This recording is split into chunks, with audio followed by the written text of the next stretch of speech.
Hinawakan ko ng mahigpit ang isang kamay ni kuya, habang patuloy na lumuluha. Hinawakan din ako nito ng mahigpit, kahit pa alam ko na nauubusan na ito ng lakas. Ngumiti ito sa kabila ng matamlay nitong mata at maputlang mukha. Pinunasan pa nito ang mga luha ko, na lalo namang nagpaiyak sa akin. "Stop crying baby girl." Pagpapatahan sa akin ni kuya, pero imbes na tumigil ay lalo akong napaluha. Pakiramdam ko ay hindi ko kakayanin kapag nawala ito. Ito na lang ang pamilya na meron ako, at hindi ko kayang isipin na maging ito ay mawawala rin sa akin. Hindi ko na napigilan pa ang mapahagulgol. Napapunas pa ang kamay ko sa ilong ko, nang maramdaman ko na pati iyon ay lumuluha na. Narinig ko pa ang pagod na pagtawa ni kuya, habang mahinang pag-asak naman ng isang lalaki, na kanina ko pa napapansin na nasa aking likuran. Hindi ko naman ito kilala, kaya binaliwala ko na lang ito. "Kuya," humahagulgol na tawag ko dito, naniyakap pa ito ng mahigpit. Hinagod nito ang likod ko, bago tumingin sa lalaking nasa aking likuran. "Please, alagaan mo ang kapatid ko ha." Pakiusap, sabi pa nito sa paos na boses. Napansin ko pa ang pagtulo ng luha ni kuya. Sunod-sunod rin na tumulo ang mga luha ko dahil doon. "Don't worry, I'll take care of your sister," sagot naman ng lalaking nasa aking likuran. Ngumiti si kuya bago bumaling sa akin, at hinaplos ang aking pisngi. "Don't worry baby girl, he is very good person. And I know, you'll be happy with him. Always remember that kuya loves you and..." Hindi na natapos ni kuya ang gusto nitong sabihin, dahil inubo na ito ng sobra. Nang mapansin ko na unti-unti nang nawawala ng buhay ang kuya ko, ay nakaramdam ako ng pagkataranta at napahagulgol na ng malakas. Sumigaw ako ng malakas para tawagin ang doktor. Nagsisimula na ring manikip ang aking dibdib, dahil sa labis na paghikbi. Agad namang dumating ang mga doktor, para subukang i-retrieve si kuya, pero makalipas lang ang ilang minuto, ay tumigil na rin ang mga ito at napailing-iling. Alam ko ang ibig sabihin ng mga ito, kaya napasugod ako sa kuya ko, para yakapin ang walang buhay nitong katawan. "Kuya, please don't leave me." "No kuya." Pakiusap ko kahit alam ko na imposible na iyon. Bahagya akong natigilan at naramdaman ko ang pagkalma ng aking sarili, noong may hamagod sa aking likuran. "I'm here. Please stop crying," wika ng lalaking nasa aking likuran, habang patuloy na hinahagod ang aking likod. "That's enough. We need to go home," wika ng katabi kong lalaki. Napatigil ako sa pagluha, at mula sa puntod ng aking kuya, ay napatingin ako sa nagsalita. Sinaman ko ito ng tingin. "Bakit ka ba nagmamadali? Why don't you go home alone? Nasa akin ba ang mga paa mo? And why are you keep following me? Do you know me? But I don't even know you." Sunod-sunod na tanong ko dito. Naiinis na kasi ako sa pagsunod nito sa akin. Bamantong hininga lang iyong lalaki, kaya sinaman ko na lang ito ng tingin, at bamaling na ulit sa puntod ng kuya ko. Niyakap ko rin ng mahigpit ang hawak kong teddy bear, na bigay sa akin ng kuya ko. Napaluhan na naman ako. "I miss you kuya. Paano na ako ngayon? Ang daya mo naman kuya." "Let him rest in peace Mira," singit na naman noong lalaki. Natigilan ako at napakunot noo. Napatingin na naman ako dito. Naiinis ako dito dahil hindi ako nito hinahayaang mag-emote. "Panira. You know me. How? Sino ka ba ha?" Naguguluhan na tanong ko dito, habang pilit na itinatago ang pagkainis. "Yes I know you, because you are my best friend's sister," sagot nito, dahilan para mapabuntong hininga ako. "You are my kuya's best friend." Okay kung ganun, at dahil wala na ang kuya ko, at hindi rin naman kita kilala, pwede bang huwag mo na akong sundan? Tanong ko dito na nasa boses ang pakiusap. Natawa naman ito ng mahina, kaya napataas ang isa kong kilay. Napatitig naman ako bigla sa mukha nito.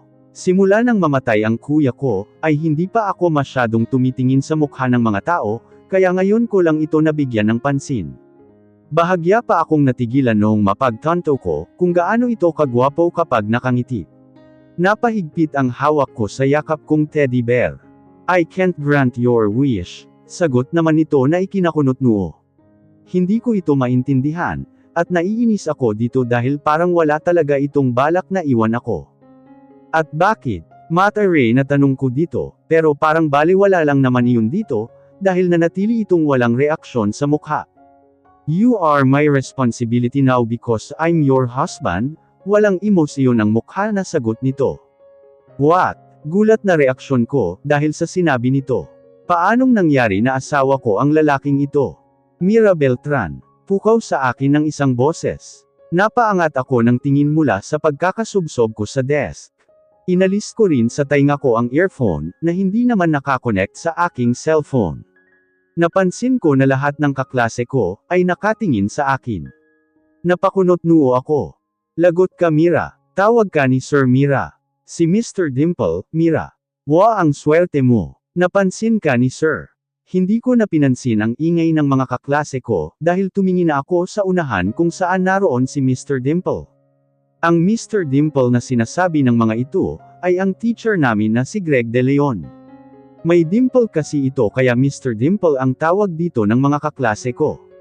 Bakit po sir? Tanong ko dito na nagawa pang kumuha ng bubble gum sa bulsa ng aking palda, para nguyain iyon. Napaasik naman si sir dahil sa ginawa ko. Stand up. Utos nito na agad ko namang sinunod. What is research for you, Miss Beltran?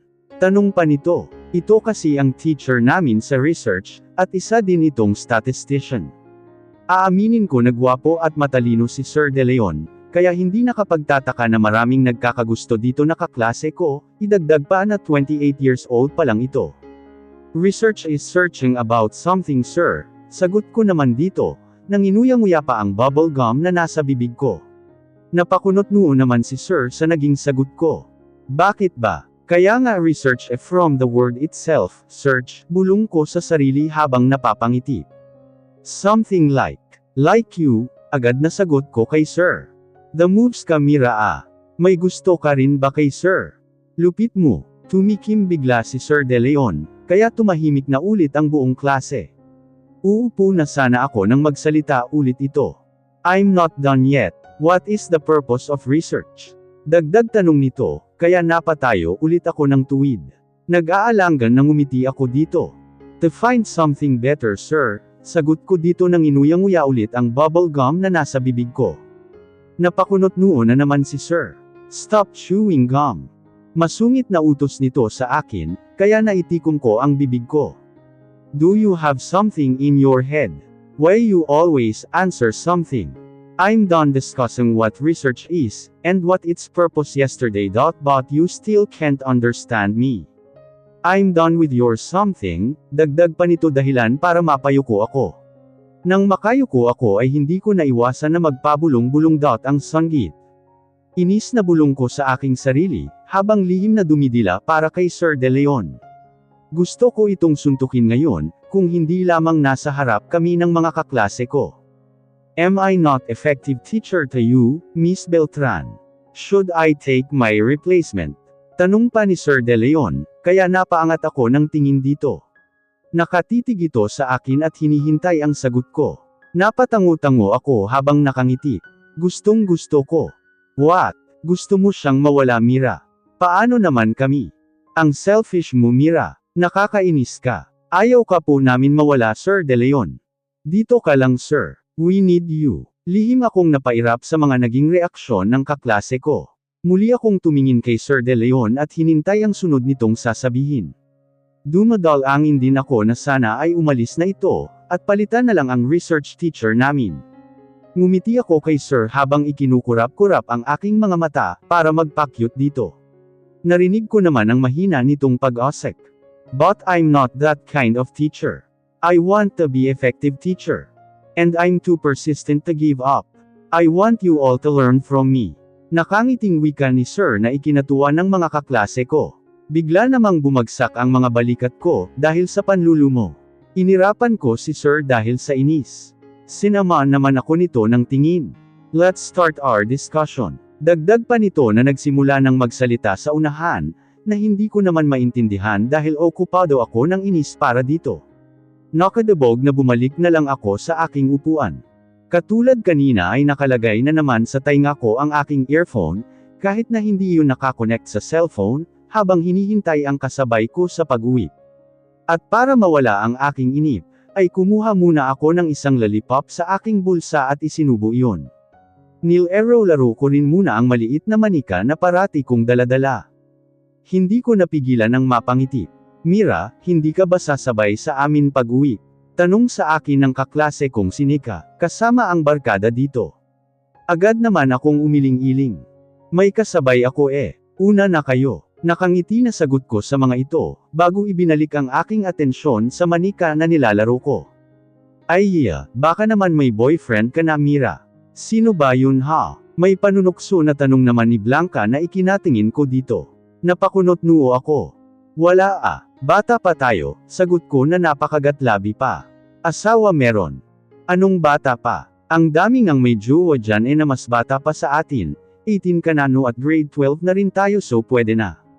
Singit naman ni Donna na may malawak na pagkakangiti. Hayaan mo na nga si Mira, Donna. Isipin mo ang sarili mong buhay. Fair na. Sabat naman bigla ni Sam na hinigit na ang mga kaibigan, kaya naiwan na lang akong nag-iisa sa basement ng campus. Nang mapansin ko na halos wala ng estudyante ang campus, ay tumayo na ako dahil alam ko na anumang oras ay darating na ang makakasabay ko sa pag-uwi. Kukuha sana muna ako ng bubble gum, para may paglibangan ng bigla namang umagaw sa akin noon. Stop eating sweets Mira, seryoso ang boses na suway nito sa akin. Napasimangot na lang ako, at sumunod na dito papasok sa kotse nito. Agad akong kumapit sa braso nito, noong parehas na kaming nasa loob ng kotse. Kain tayo sa McDo, o kaya Jollibee, Chowking, o Inasal, Master. Malambing na hiling ko dito, habang nakahawak pa rin sa braso nito, at nagpapakyot. Tumingin ito sa akin na para bang naguguluhan. Are you not mad with me? Curious na tanong pa nito sa akin. Naalala ko bigla ang ginawa nito kanina sa classroom. Ngumiti ako dito bago umiling-ilang. No, basta ba ililibre mo ako ng pagkain Greg De Leon, nakangiti na sagot ko dito. Inalis naman nito ang pagkakahawak ko sa braso nito, bago mahinang umasik sa akin. You are really unbelievable. But I can't give what you want. Fast food chain are prohibited, masama ang tingin na wika nito sa akin, na sinimulan ng paandarin ang sasakyan. Inis na lumayo ako dito, at isiniksik na lang ang sarili sa gilid ng kotse nito. Nakakainis ka. Thank you, nakakainsulto na sagot pa nito. Kaya hindi ko na napigilan na tingnan ito ng masama. Hindi naman nito iyon napansin, dahil nakatutok ang paningin nito sa daan. Napaismid na lang ako at napaluhan na lang bigla, habang napapalabi. Ang sama mo, si kuya nga lagi ako pinagbibigyan ikaw lagi ka na lang bawal. I hate you. Lumuluha na sambat ko dito. Narinig ko naman ang marahas nitong pagbuntong hininga. Matagal nang patay ang kuya mo Mira. I'm your husband and I can't tolerate your bad habits like this. Don't tantrums like a baby. You are really still a kid. Wika nito na halata sa boses na naiinis na naman ito. Ikaw matanda. I hate you. Humalukip-kap ako sa gilid ng kotse, at ipinikit na lang ang mga mata, para pigilan ang nararamdaman kong inis para dito. Narinig ko naman ang pagbuntong hininga nito. Pagkarating namin sa bahay, ay nagmamadali akong pumasok, at hindi na nagawa pang haborin ang suot kong sapatos. Nagdadabog pa ako habang naglalakad. Take off your shoes Mira. And stop acting like a kid. Sigaw sa akin ni Greg, pero hindi ko ito pinansin, at nagpatuloy pa rin sa pagpasok ng bahay. Dumiretso din ako ng higa sa sofa at binuhay ang TV. Pinamaywanggan ako ni Greg nang makapasok ito ng bahay, habang nakatingin sa akin na nakasalampak lang sa sofa. Tumangala ito sa kisame para kumuha ng hangin. Nang mapakalma nito ang sarili, ay lumuhad ito sa may paanan ko, para ito na ang maghubad ng sapatos ko.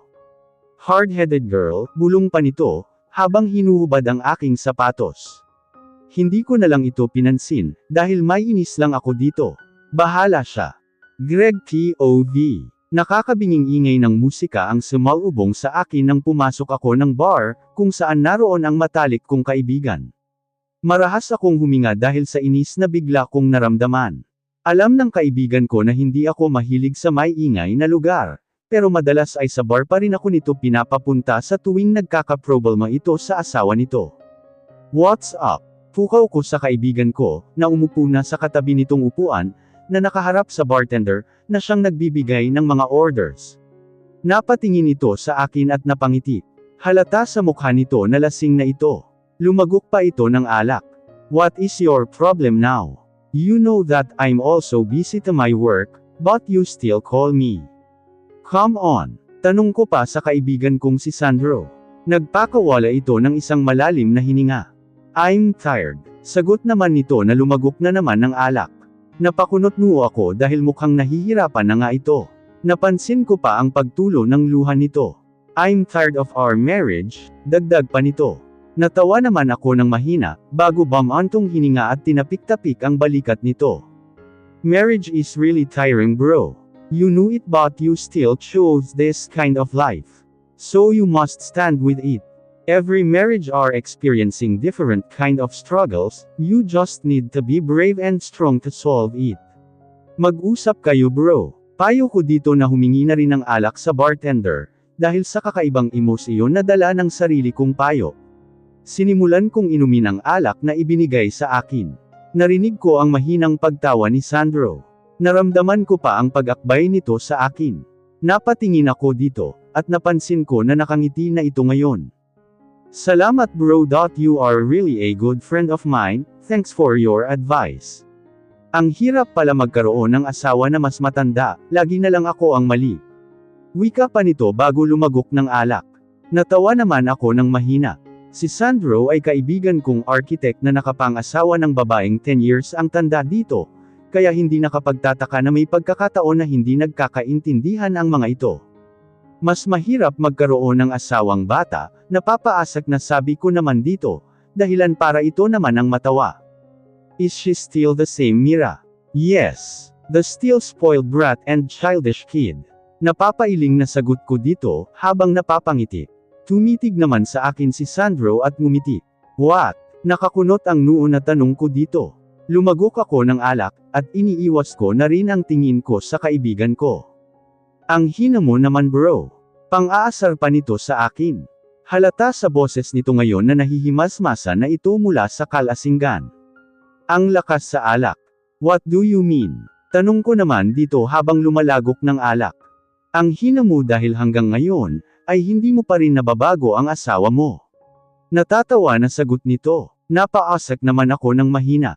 Because that is not simple, sagot ko naman dito na parehas naming ikinatawa. Sabay pa kami nitong lumagok ng alak. Kuya Sandro, masayang bungad ko sa pintuan nang buksan ko iyon. Nawala lang bigla ang ngiti ko nang mapansin ko ang lalaking buhat-buhat nito. Agad na naningkit ang mga mata ko sa inis. Kuya Sandro naman bakit nilasing mo na naman yang lalaking yan? Hayes, nakakainis ka. Nakalabi na tanong ko dito. Napakamot naman ito sa batok, habang pilit na napapangiti. Sorry Mira, napadami kasi ang kwentuhan namin, kaya napainom din siya ng marami, katwiran nito na iniabot na sa akin si Greg na agad ko namang kinuha, kahit medyo mabigat. Mabuti na nga lang at nakakatayo pa ito kahit papaano, kaya hindi ako masyadong nahihirapan. Sige Mira, una na ako. Baka hinihintay na rin ako ng asawa ko Pakialagaan na lang ang kaibigan ko. Salamat dagdag pa nito, bago mabilis na nawala sa aking paningin. Napabuntong hininga naman ako.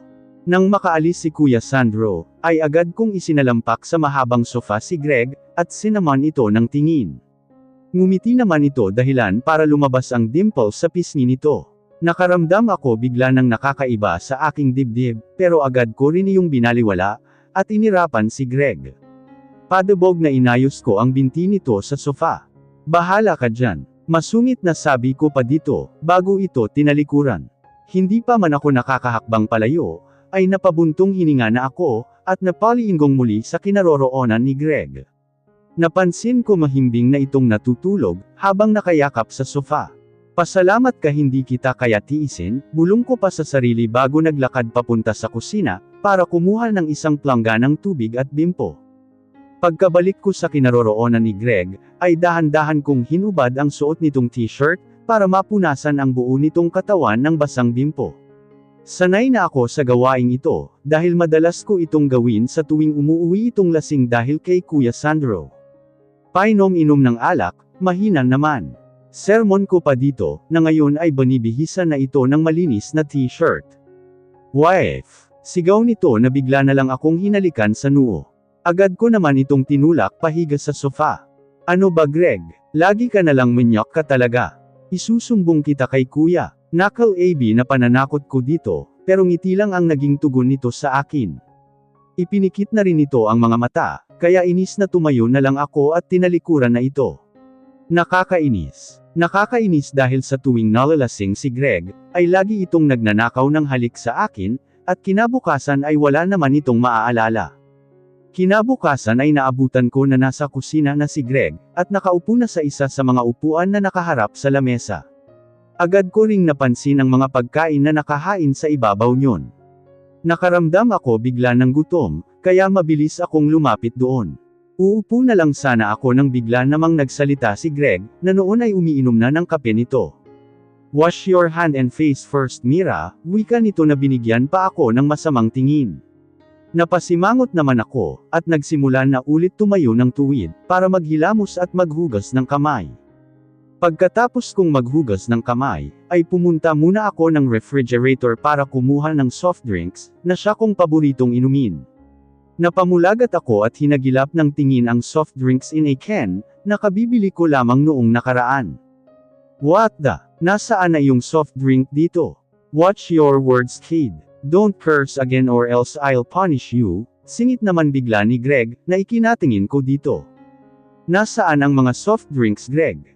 I'll throw them away.